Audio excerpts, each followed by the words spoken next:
Kasongo, acha hizo nguo. Mwache afanye mwenyewe. Kasongo, nimekwambia kafue hizo nguo. Kasongo, nimekwambia usifue. Aha, kwa hiyo kumbe mimi nakutuma unamsikiza jirani badala ya kunisikiza mimi, si ndio? Wewe unaona unanipanda kichwani, unakuwa mjeuri, usikiwe sio sijui umekuaje wewe.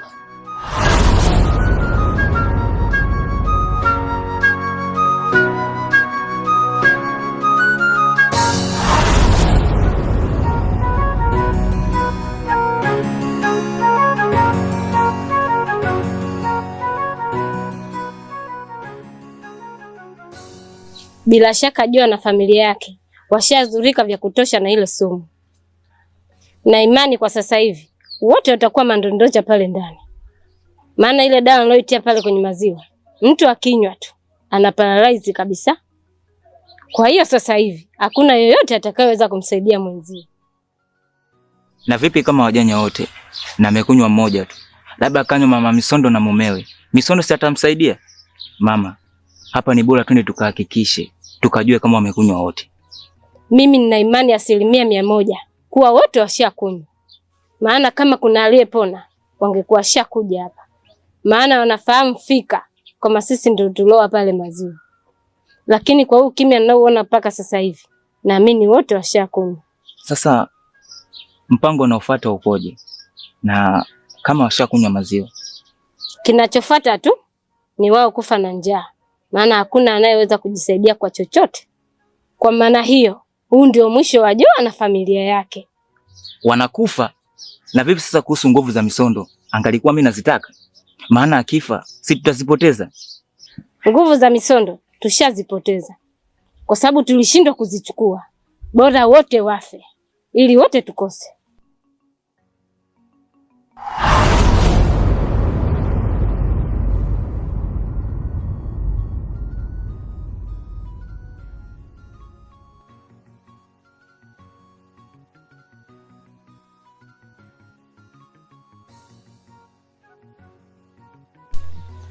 Kwa hiyo, huo ndio ulikuwa mpango wenu na mkadhani itakuwa rahisi, si ndio? Kweli nyie ni kwagu na kwaguza. Na kweli nimeamini. Mtoto wa nyoka ni nyoka. Hivi wewe Cheusi, msala tuliokufanyia, ndio akufanya hivyo wewe kweli? Yaani, wema wote tuliokufanyia, wakutuletea sumu sisi tufe. Kweli, fadhili mbuzi. Binadamu atakuuzi. Na hata hivyo, nimekuja hapa kwa ajili ya kuwapa onyo tu. Na hili ndio onyo langu la mwisho. Endapo mkirudia tena kuigusa familia yangu, sitawasamehe kwa chochote. Na naomba sisi tukahurumiana Odo. Kwa sababu nitawalipa mara 2 kwa kile mtachotufanyia.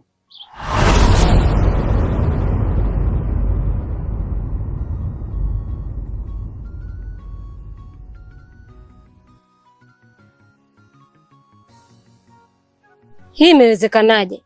Ina maana wamekunywa wale maziwa wakajitibia au nini kimetokea? Au labda hawajakunywa. Wameshtukia kama kuna kitu tumeweka. Hapana, mimi siwezi kufanya ujinga kama huo. Siwezi kuweka sumu ambayo wataishtukia. Na ile sumu mlioiweka, hauwezi kugundua madhara yake mpaka uitumie. Kama mandura bakaba bazamuye abavuga. Ije hapa Konde sura hari cyangwa tuzamura abandi. Ecokoze mubaze bano bandi. We murumva umuntu utayibandi yo yamugira nagaruka aravuga. Bariza be. Nagaruka wese murayikubye. Uzamuye MC abazi. Thank you Karara. You are good moderator. You are so nice. Umuntu turi bumanura akaba kiri maso araza kutubwira ariko mu gihe abandi rero bashika kuza bo bari bumanura. Nabyuka arababwira. Nabyuka. Ego. Umuntu uducukirije. Ariko nano bari muri banyara no kubakande. Ndeke mbabwire network yarigiye abashu ariko iragarutse ma. Tereza Nitesi wakabonye keza naguhaye. Nakabonye my love, thank you. Nukuvuga ngo ngimara kubona bakanze kuri nduzi ndare kuri nduza kabando.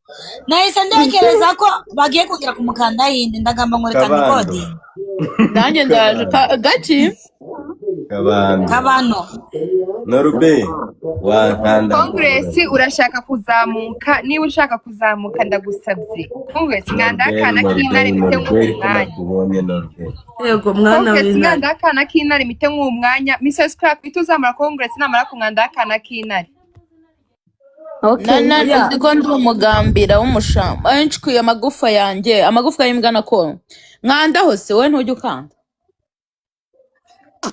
Amagufa ginga ko. Mrs. Crack Congress namara kungandakana k'intare wita umuzamura nje manuke sibyo? Tayo yero mutapuka ifite wanje shawe. Congress nako yagwa dore ngahonda Si good girl mama garirindi zina tari. Yes Norbert Mvuze borege wanga kwitaba. Ngira shuda ko. ese barogeye herereye hewe Ariko sha umuntu nanjye nshaka kuzatopa gift aho umuntu akanyiyandikaho nkandaho akabwana k'inkare njyewe mite nkureka akakwiyandikaho cyangwa wowe ukamwiyandikaho akana k'intare njyewe ubundi Congress arahita batopa gift wanjye akanyiyandikaho pe agahindura izina rye akandikaho MC akose ko bazajya ngo ne musiriri yose reka MC ni benji MC akana k'intare ubundi wizamuke babwira abantu bebe kurira gutabarwa kuregereje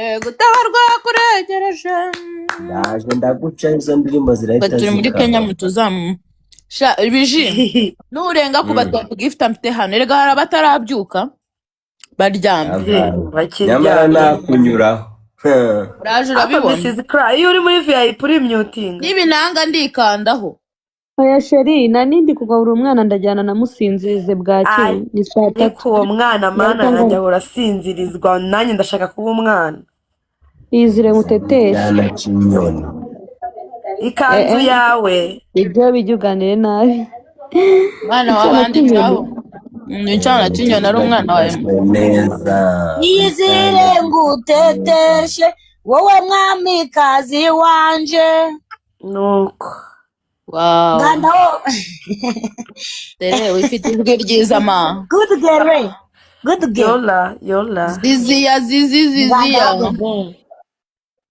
welcome Mr. Crack yesu we ngano wera sheri bangu nanjye go Miss Crack inoze kubera level ye nawe ujye ndebera nanjye go Miss Crack turagukundaga Miss Crack turagukundaga nanjye ndabakunda teza natwo tunari kumwe nagabizi yaransamye ariko oya ntabwo tugusema ntabwo tugusema si wowe WhatsApp yese batujye unyikunda nakuzi neza wowe urangundaga sheri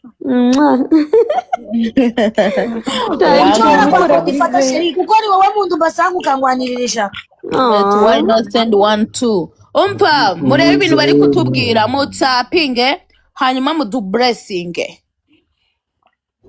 mukanya batapinze ndabahereza akabwana k'indare raho kabwana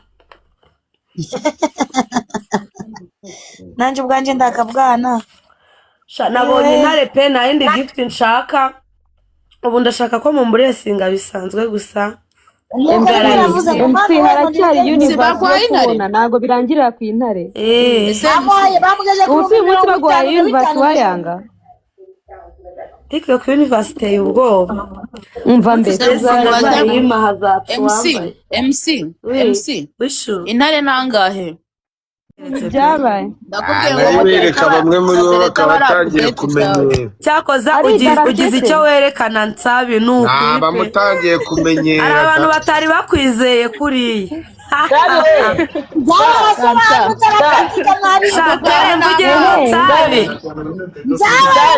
reba nawe musiriri yoza aramyutunguye ndabona mbonye n'umuhini nta muhini afite mbonye ari gato nta kanyoni gato umuntu ari umuhini katagize katameze uku ngo mbega kanyugunyugu nikupakupa ni mu mpande za hirya no hino yego ko mwana ngiye niyo password turashize rero Yoza narabwiye ngo ahora ameze nk'umukinnyi wa filime. Ahora ameze nk'umusazi wagira ngo ahora shooting. Ndi mu kazi bro. Jewe rizajya uzatwereke ko nta kamera zaza zitakuri imbere. Mbabo niwe wagira ngo uri gukina na filime. Ni kwa kundi bamubwira ngo hoya ngo aho ntago ari heza. Ngo jyana hano akabara hagiye. Niko mba mbona abantu 250 ndabasuhuje. Buriya mu kanya araca hajye kugira ngo mpite nyishira. Saje ni ya Congress niba ushaka kuzamuka imakana k'intare Liza agumanya uzamuke. Ko mbabaye uwo mwana w'intare wamwihoreye uwo mubebe ko kuri nimero bisanzwe nta ribi no kuri WhatsApp nta ribi. Oya yandiherwa na 06. Tayari filime iratangiye. Mugare wa mujama nonze kaza. Mugare MC muganya arabari no kwisetsa. Ariko wagiye ubabarira. Mukanya arabari kwisetsa akubita udusigo cyane. Tayari. Nukuri nanze kuva hano hantu. Nanjye uri kuri kane ndatuje. Benize. Kameni itapinya none bitapinga hakaza amaronji. Wewe warayifashe Rayon. Ego mana nanjye mitarivombora vuba vubere. Basi se mwamyuti mwagize mwatapi. Nanjye nta mwana w'intare ujya undaraho. Ndarambariye. Nubwo umuntu abafekenye. Ndashaka iniki ako subo. Na twa turoze byabananiye koko. Aha. Gashuwa tukanye tukiyumvira. Wanganze usukare. Uwo queen wanjye se ndukubwiye ngo umudarape bija. Bija ni Natasha mukanzeho ariko hindukira inyuma kamuha amabizo. Thank you Becky wanjye. Natasha wanjye sigakanda kuri bija. Naziko yasanze udahariye bukande kurindi. No but nkandaho. Mongeze thank you sweetheart, thank you Nike. Shanone se mukandi ibintu bifatika sheri.